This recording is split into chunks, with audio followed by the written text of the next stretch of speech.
that Charlotte? What could she want with Lapine Pauline? Pretty please with the cherry on top, Charlotte! Journalist extraordinaire! Please tell me you're joking! I read that a gang of criminals tricked the Gardamex by disguising themselves as blubber beasts. It's true, isn't it? It has to be! I've invested all my savings into graph adversarial technology and even taken out a sizable bank loan. I'm begging you like the beggiest beggar in all of begdom. Okay. I need you to calm down a little, Miss Lapine Pauline. I admire your passion for your research, and I don't mean to dash your hopes for those, big-ticket orders. But I'm afraid I'm not joking. The Blubber Beast incident was a short story mailed to us by an anonymous amateur author, written in the style of a true story. Oh, Paimon sees what happened here. Sounds like the report Lapine Pauline read in the Steambird wasn't in the news section after all. Funnily enough, I actually remember being in a meeting where the editing team was debating the potential risk of misleading the public with this story. They even went to Maison Gardiennage for advice. But to our surprise, they fully supported us printing it. They figured that the false intel would be a great way to dupe potential criminals into wearing ridiculous costumes when breaking the law. In truth, Gardamex are extremely sophisticated in their capabilities. They can identify criminals just as reliably as the best human guards, so a crude disguise isn't gonna get you far. If anything, it'll just make you stand out all the more. Since we ran that story, the Maison Gardiennage has made a slew of arrests, including, one phantom blubber beast, a titanic red-crowned finch, and a specter man. So I knew this story had helped out law enforcement, but this is the first time I'm learning of an innocent citizen being deceived by it, and investing so much mora for nothing.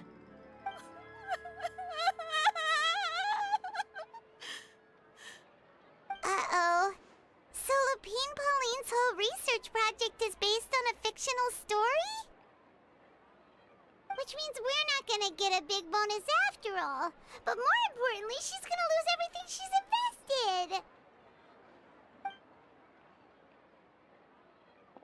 Traveler! Paimon! You're back! I was in the area taking some photos for a story when I got to talking to Miss Lapine Pauline about her research.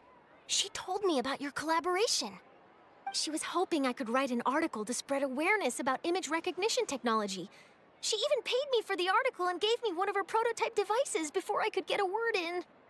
I unfortunately had to dash her hopes, and I'm afraid all your hard work was in vain too. She's desperately trying to find a way to rescue the project and get you the mora you're due. I've tried to let her down gently, but she's finding it all very hard to accept. This is a new situation for us, too. It's such a pity. It seems like the author was only trying to make the story interesting, and the Maison Gardiennage only had Fontaine's best interest in mind.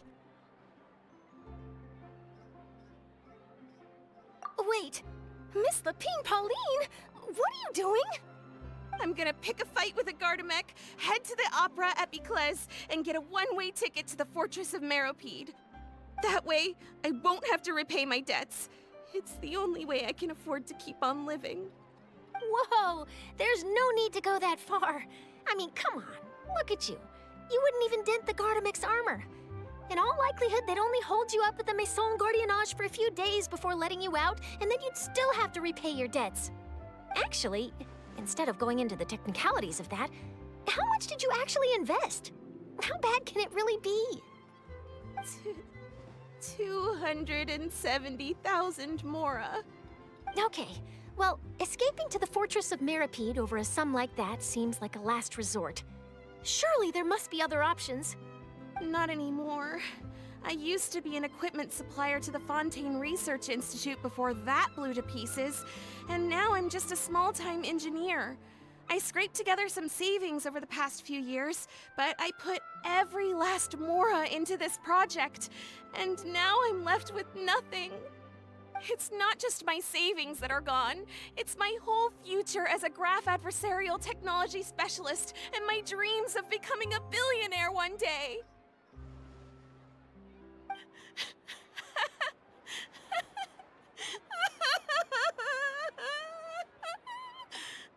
My life is over. Don't despair, Miss Lapine Pauline. I think I know a way for you to turn this around. This prototype you've given me, the camera lens for image recognition sample collection. It's really quite something. You said you designed it specifically for high-fidelity image capture and analysis, yes?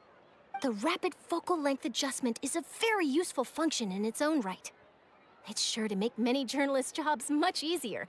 In fact, I'd say it has the potential to revolutionize Fontaine's news media. So your research efforts thus far are by no means in vain. The technology you've developed may have many applications that you've never even considered. Really? Absolutely.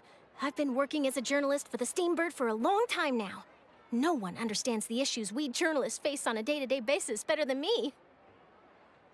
So keep calm, take heart, and start thinking about mass production. In the meantime, I'll show your invention to all my colleagues to drum up interest in your product. I can't believe it! If this is true, then I can look into setting up a whole camera lens development pipeline. My big-ticket orders and billionaire aspirations are still in the cards. Oh, maybe I should consider taking out another loan. That way, I can rapidly improve the lens production process, be the first to market, and prepare to battle for dominance in the camera industry. Come on! Stop daydreaming about your pipelines for a minute. Just take it one step at a time and see how it goes. There's no sense in putting all your eggs in one basket before things are even off the ground. And I can probably speak to some people I know and license my image recognition device to a workshop to raise some funds. I can't believe I didn't think of this sooner. There's no time to lose. I need to get to work. Early bird gets the worm. Can you believe her? She just ran off. Paimon's pretty sure our advice went in one ear and out the other. It's understandable. When inspiration and passion strike at the same time, it's all too easy to throw yourself headfirst into your work and forget about everyone around you. A lot of journalists are the same way when they're first starting out. But don't you worry. I'm gonna write an article on all this, and I'll be checking in on her regularly. Her research has the potential to benefit the entire journalistic community. I'll give her plenty of input to stop her from going down any rabbit holes, and make sure mass production of her lens can begin as soon as possible. It's reassuring to know that you'll be looking out for her, Charlotte.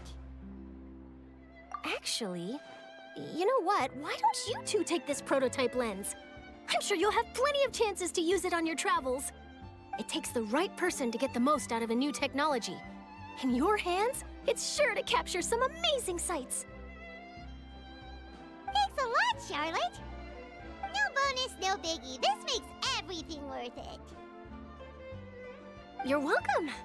I got something out of this too. The beginnings of a very interesting news story.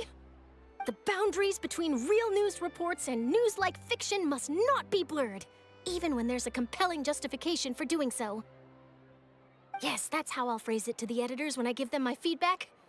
Let's hope we don't mislead any more well-meaning citizens in the future.